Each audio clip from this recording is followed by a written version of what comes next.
Hello mga Katrini! Alam kong na-miss na ninyo ang ating bagong mga video. Ayan na mga Katrini. So, preparation pala ito namin papunta ng Cold Spring sa Nabas. So, bago kami pumunta sa Tambisaan sa port ng Boracay para pumunta ng Nabas, Aklan, nag-drop by muna kami dito sa kaibigan namin si Pastor Jimmy kasi nga may kasama kami dalawang missionary na magkapatid, yung isa based sa Canada at yung isa based sa Saudi Arabia. So yan nga, yung twins, si Callum at Conan. Si Conan gusto niya maglaro ng basketball. Ito naman si Callum, akala niya baril, nagbabaril-barilan. Ayan. At syempre, nagsample dyan yan si Dada Makoy ng basketball kay Conan. Pero hindi nga lang nakunan ng video. So, ayan nga mga Katrini. Si Callum, nakakatawa. Akala niya baril talaga. Parang stand lang naman yan ng phone. Ito na nga kami, nagbabiyahe na, galing kami niyan ng town na ng Nabas, doon sa palengke nila, at sumakay kami ng tricycle, papunta na kami niyan doon sa Cold Spring. May kasama tayong gwapong-gwapo. Gwapong-gwapo sa sarili. So, mga Katwini, nakailang beses na din kami napunta dito. Kung tama yung pagkaalala ko, pangatlong beses ko na ito na punta dito sa Cold Spring na to. Alam nyo mga Katwini, ang Nabas yung pinakamayaman sa mga cold spring.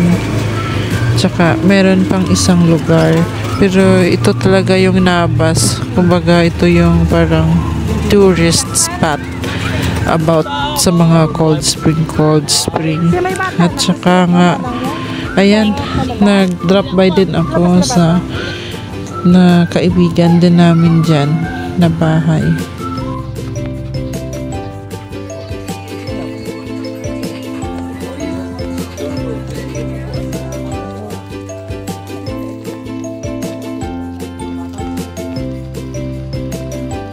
Ito may pinya na ko eh. Tingnan natin. Magkano pinya?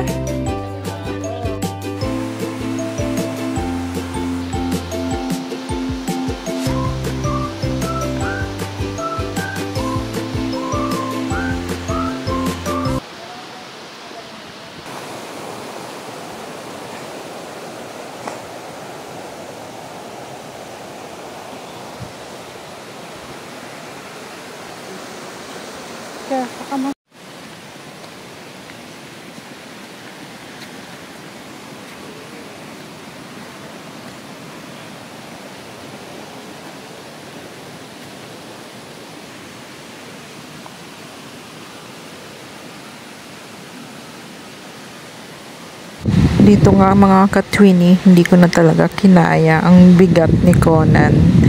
Kasi like, parang kailangan namin maglakad ng mga 1 kilometro or sobra. Oo.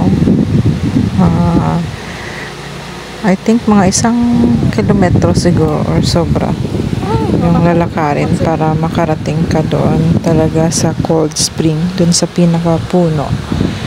And then yun nga, no, may makikita ka mga tindahan, may makikita ka mga prutas, saka sobrang mura. So guys, kayong mga Katwini namin na nanonood, so gusto namin i-promote din tong Nabas Cold Spring nila. Alam nyo ba na ang dami nilang spring dito? May mga falls, pero hindi pa kami nakarating doon. Medyo mas malayo siya ng konti. Parang another 15 minutes from here siguro sa dito sa Bungan-Bungan. Yung pinuntahan namin is Bungan-Bungan Cold Spring. Tapos ang daming mga bata dyan.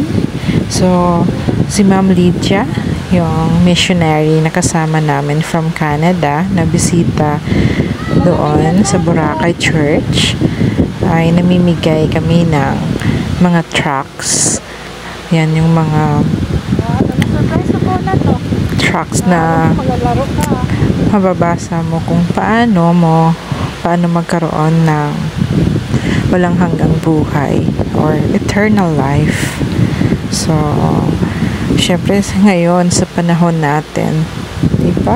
Mas maganda na save yung ating soul, na we are ready to face our Creator anytime, any day. And kapag save tayo, wala tayong kinatatakutan na kahit kamatayan pa yan. Diba? Kasi nga, sabi nila yung kamatayan is biglaan. Biglaan daw. So, pero kung tayo ay nag-accept na sa ating Creator, Jesus Christ, our Savior, wala tayong paghihinayangan. Diba? Kasi iiwan naman natin itong mundong ito. Iiwan natin yung mga property natin, yung mga bahay natin, yung mga lupa natin, mga business natin, at kahit kung ano pa yan. Maiiwan dito yung mga anak natin. So, it's really important na ma-share natin yung gospel sa ating mga anak, sa ating pamilya. Diba? Pero guys, kahit very contented naman ako ngayon sa buhay namin. Pero may isa pa din akong dream. Dati gusto ko ng van life. Yung van life, nakita as a nomad family. Kasi kami ng asawa ko, we've been in the different places na din dito sa Western Visayas. So, kung naglilingkod ka sa Panginoon, kung naglilingkod ka, ilalagay ka niya sa kung saan na naman na lugar, kung saan ka magiging mas useful. And I also believe na kung hindi ka effective dito sa ganitong lugar, God will use you and will put you in another place, which is doon kayo talaga mag-grow. And I experienced that kind of situation, na mga scenario. And you have to be ready emotionally and spiritually. So, ako nga is meron akong pangarap din na matagal na namin pangarap is to live in a van life. Lately nga din may nakita ako boat house. May boat house sila, or parang naglalayag din sila. Meron din naman yung boat house is literally parang dyan lang sila, parang hindi naman yata, I'm not sure kung pwede yung umalis sila. I think parang sinabi niya kasi na naglayag siya. Kasi may another din ako na nakita na video na ship naman. So literal na ship talaga, or yacht. Oo. So I also wanted to experience yan, na ganun na life. So ganun ako ka-risk taker. So gusto ko nga ma-experience yung once in a while na ganun, na someday kahit hindi naman ganoon talaga ka mahal, pero who knows, diba, pagpalain tayo dito sa YouTube, iba nga 5 years or 10 years before talaga nag-grow yung channel nila. So ako ay so happy na din ngayon sa channel ko. Pero I know na magiging mas effective pa to. At mas marami pang tao ang pwede ma-reach ng channel namin. So, yes, this is not only about the finances. Of course, makakuha mo malaking views. Pero in reality naman ngayon, 'di ba? Parang ang hirap. But if you stop, sayang, 'di ba? Sayang yung sinimulan mo. So, ako I really believe talaga in the future. At sana nga babalikan ko tong video ko na to kapag nag-van life na kami or boat life kami, boat lang. Wag natin pangarapin yung yacht or pwede naman speedboat. Natatawa talaga ako dyan. Pero kasi madami na akong mga parang gin-dream na it really came true. So like having these twins, babies, children. No? Sino bang mag-aakala na bibigyan kami ni Lord after nung namatay naming first baby?